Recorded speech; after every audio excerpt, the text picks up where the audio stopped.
Good evening.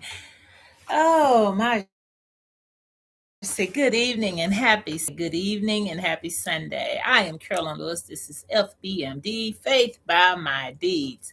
I'm going to skip around a few topics today. So this is one of those you'll have to watch in its entirety because there's been so much. I cannot just select one topic today. There's no way possible.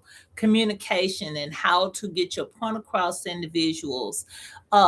Watching and learning people, learning how to best reach an individual, besides just opening up your mouth and blowing out, a brother offended, a brother offended is harder to be won than a stronghold city. You mean you can have the armies there and everything, but it's easy to penetrate and get through to that strong armed city, that one that's fortified with an army, than it is someone that you offend. So you got to be careful of what you say to people, how you say it to people, and in the manner, in the spirit in which you say it to people. That's important, because if you offend someone, even if you say, I was just trying to help you.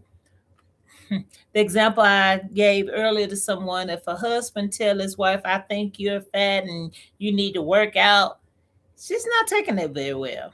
And you're not going to have peace in the home. And it's going to be a whole lot of other areas that go straight because of it. But if you said instead, honey, uh, I purchased us gym memberships, or I would like for us to start walking in the evenings together, honey. I think we are to start doing this or that, whatever it is, bike riding, walking, whatever it is together, to pay attention to our health.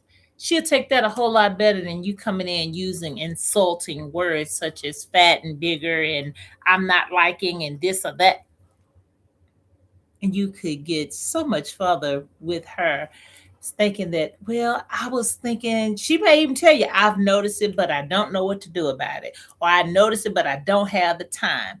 And you can help reshape her schedule where she don't feel like this obligation got to be done, this obligation, but I don't have time to for the obligation of taking care of myself, all in the words that you use. So when you're trying to reach someone or something, especially a loved one, be careful about the words that you choose. Be careful in the mannerism which you said. If you say it in a malice way, you're gonna get a malice response back or no response, which is just as bad, just as it's opposite of what you would desire to get. So be careful in how you speak to others. It's not about I'm just truthful. Are you, or are you just hurtful? Are you just being unintentional and thinking it's gonna bend and wave the way you want it to?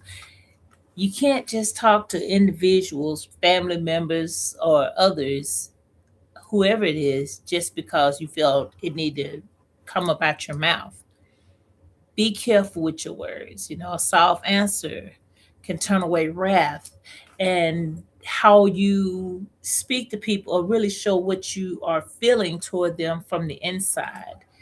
And they can either perceive that along with your countenance that you're addressing them with, as well as your words. So you want to be careful. It's not always about what you say, it's in how you say it. How do you present yourself? And I don't care how much self control you got if someone come at you with accusations or hurtful words, and how they think they perceive you or what they think your thoughts were, instead of asking you what your thoughts were or what your perception is. It's not going to be taken well. So be careful when you're dealing with other people to talk to them the way you would want someone to speak to you. And always listen and observe more than you speak. Yeah, we have a set of eyes and a set of ears, but one mouth for a reason. Make good use of that. So therefore, pay attention and listen, sometimes not with just your ears. Listen to what's being said by observing and how that approach you. Because you can look at a person, tell if they're speaking out of just being malice. Especially if you have some years under your belt, you can look at people and tell when they're just being hurtful, bullying, and um, just not caring about other people. They just want to open their mouth and blurt out some things. You've been married to somebody long enough, you know when they're being spiteful and trying to pick an argument so they can get out the house without you questioning them. Or when a person is trying to manipulate you into giving them something they want. So pay attention, not just to their words, but the selections of words, the tones they use, in their body language as they're presenting their words. That tone and that language will say what their words is not saying. Be mindful of that when you're listening to someone. It may not be someone you're in a relationship with. It could be a co-worker, your neighbor, or a stranger in the store. Pay attention to what, because it could be a child or a lady that's trying to escape someone and be in there being abused, and they can't speak loud. And you're thinking, oh, you're just being annoying. Don't talk to me. Or why you? So pay attention to what's going on around you. Do not ever become the person no one can say a word to, or that your face is saying, don't bother me. Let's be careful of those things. And some of the other things that was on my list to discuss is learning people that you are interacting with. Now, if you learn them, you know it's some things that must be addressed, or some things you need to not address because it could be a sore spot for them. It could be a trigger for them. Or it could be something they've never heard of, and you need to know all you can about a matter so that you can present it well. Know the temperament of the people you're dealing with. Some people don't like someone off an appearance or look. They don't look like me. They don't look like us. They don't worship where I worship. They don't live in this neighborhood. They don't make this amount of money each month or annually, or they sound a little different. And if you are being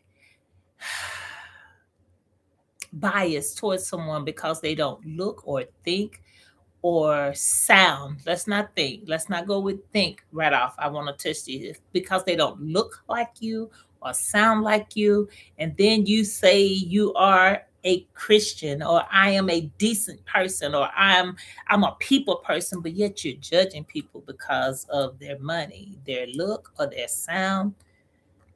You're not living up to what you think you're living up to. Those things are not there. And if you're treating your wife or your children or your husband, because there's some wives that would do this, where he ain't making what I thought he was gonna make it. Are you encouraging him to do better? Your kids slipping on the grade, do you know where they're struggling? Are you praising them when you need to? Are you helping them with their homework, or getting someone to help them if you can't? And vice versa. Husbands, are you encouraging her? Are you there to edify her in the areas she needs to be lifted up? People need people. We're not an island, and you're interacting with other people for a reason. Be careful of how you show people who you are. That's in any relationship. That's why I just put relationship on the top of this, because you have personal, individual relationship, private relationships, you got neighbor relationship, you have co-working relationships, you have your church home people relationships, and then you got the relationship with yourself and God. Are you living up to that expectations and keeping a good relationship between you and him? And yes, I'm saying that is because this is a Christian site, FBMD, Faith by My Deeds. I am a Christian counselor. So yes, for those who are new and wondering why she's saying that, but I also can meet you right where you are and learn your perspective on things, and learn if this, oh, I don't know what faith, or I'm not sure about that faith thing. I'm not here to shove anything on you. I'm here to help find out where you are, where you want to go, what you want to do, what perspectives you have, and if that's a perspective that's serving you in a proper manner, or if it's something that needs to be changed just a little bit that you want to change, that you see as a problem to get to where you want to be. So that's part of keeping an open mind to work with people, because if you are someone who's harshly dealing with people, and no, I'm not in agreement with that, but why are you doing it? What happened? The reason you deal so harshly with people, what's your underlining uh, consequence? What happened? What's your underlining experience that brought you to that point? Okay, do you want to regain control over yourself instead of allowing that situation to control you? Do you want to learn how to interact better with your loved ones or people in general? Do you want to see yourself in a better light? What do you need to do? Are you someone whose automatic thoughts come in and it's always negative? Why is that? What's your underlying experience? Do you want to change that? Well, let's see how we can, how you best can. When I say we, it's because I'm walking alongside you. I'm assisting you in seeing some things. So that's why I say we. If I'm working with you, it's a we. Are you tolerating abuse to no means and just thinking, well, that's just how men are? And that was something that I don't care how old a woman is when she tell me, "Oh, well, that's just how men is." Everyone I've dated has hit me, pushed me, shoved me, abused her in some kind of way. My heart breaks for her because she hasn't really seen a good, decent individual in her life that has shown her not all people do that. God never intended for his daughters to be with someone who always belittles her, put her down, put their hands on her, or financially abuse her, mentally, emotionally, all these things. That's not how it is, and that's not how it should be. And if it's like that for you, you got to find yourself, build yourself up, and set healthy boundaries and remove yourself. Okay, if you need to move to another state, if you need to get your family rallied around you, or if you just need to separate yourself into a different category of people or beings, you need to get out of that situation because it can take your life. That the person you're tolerating, hoping you can love them enough where they change, or you love him enough for the both of you. Honey, you can't love that man enough, you loving him enough where it changed him. You can pray for him, but do it from a distance. Don't put your life in danger to love someone who's unlovable. If a person is belittling you, abusing you, whether it be physically, financially, or mentally, spiritually, that is not for you. And you need to find out what underlying cause made you submit to such a behavior that will take and rob your life from you, because that's unacceptable. So, whatever the manner is, if it is someone who's really not motivated to change their life situations, why? What do you think supposed to happen? Who do you think is going to come in and take care of you? You got to motivate and find out what your talents are. Find out what comes naturally. What is it you want to learn to do? You have to have some motivation from within. Someone else can kind of motivate you and edify you on the outside. But what are you doing? What do you want to achieve in order to reach the level of achievement that you thought, one, you never could, now you want to?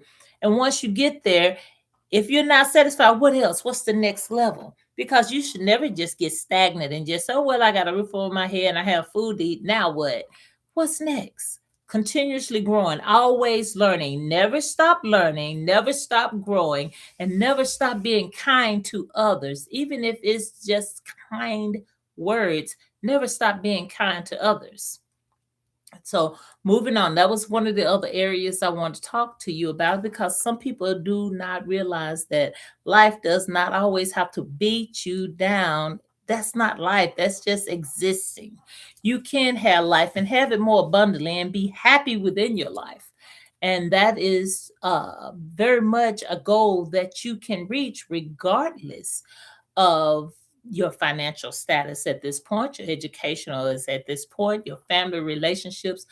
Pick yourself up where you are in a lot of situations.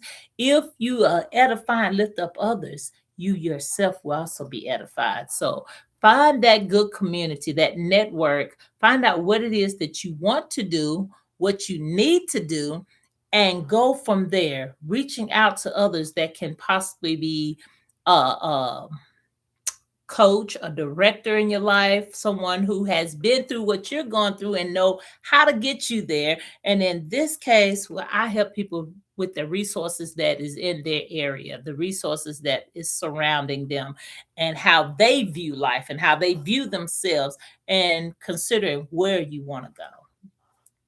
And that is where I say I meet you right where you are. So that is another aspect that I was want to speak on, that is under relationships. So I just listed this in issues with people under everything today. It's a kind of a canopy of things um, that's relating to different aspects in life. Another one is teaching people how to treat you. If you're constantly letting people dictate to you who you should be, or dictating to you what you should have, and you shouldn't want to do this, or you shouldn't have that, or you got kids so you can't want this, stop that, nip it in the bud right there, because you can, regardless if you've been married, divorced, never married, a single mom, single dad, life is meant for you to enjoy. Point blank, period. It's meant for you to come in and help yourself, help others, and basically take care of those that you are given charge to. If you are a single parent, making sure that you're watching out for their development, their needs, their training, their guidance, making sure you provide that, regardless to if you're in the home with them or not. You're only a telephone call away, you're only a bank account sending away. Make sure your children are taken care of regardless of the situation between you and the other parent. Make sure that you're being that guidance that they need, watching out, talking to them about life, talking to them about what's going on in their world, what they're thinking, what they're perceiving, and preparing them for things that are to come. Because kids must be taught how to pick friends. And if you want to have friends, you must be a good friend. They have to be taught how to be loyal and not being malicious toward others. These are the things you must teach them, because just because you're in a classroom, teachers tell all the little kids, kindergarten, the Head Start, first grade, second grade, third grade, the first thing you hear when you go in the classroom, with your friends. No, these are classmates. So, parents, you must teach your children that everyone in that classroom is not their friend. They can't trust each and every individual in there. These are classmates. A friend is someone you can trust that will not be malicious with you, someone you can share a good laugh with, that is there, got your interest, and you have their interest at hand. We must teach our children what friends are, because the one thing we do hear too much of is kids hollering, my friends, my friends, my friends. Yes, friends, family, cousins are part of who they are and how they develop in life, but everyone is not their friends. And then when they get older and this person do or say something about them or behind their back or decide, I'm not going to play with you today, this child is devastated and they crying in class and they can't focus on their work because they did not know the difference between a friend and a classmate or an associate. We must teach them these skills so that they can be safe mentally and spiritually. Do not allow your kids to continue to go in these classrooms. And the first thing the teachers, the principal, the guidance counselors, everyone tell them, these are your friends. These are your new friends. Or here are your friends from last year. No, these are your classmates. These are your associates. These are those that you will learn with this year. Everyone in the classroom is not your friend. And that is one injustice that our school system does to our children, is telling them, these are your friend. It's 28, 30 kids in a room, and you tell them everybody's your friend. What about the bully that's in the classroom?